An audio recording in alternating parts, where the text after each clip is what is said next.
जो प्रकरण आहे त्याच्यामध्ये सीआयडी असेल किंवा तपास यंत्रणा जी आहे त्याच पद्धतीनं परभणीमध्ये सुद्धा जशा यंत्रणा राबवल्या पाहिजे होत्या पण ते राबवल्या जात नाही.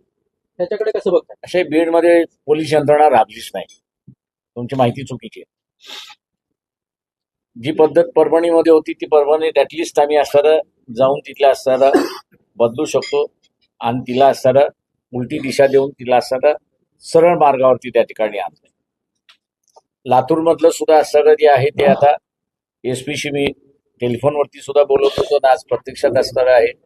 त्यांनीही असणारं कायदेशीर आपल्याला जे जे करायचं आहे तेही करायला त्या ठिकाणी सुरुवात केलेली असं म्हणेल.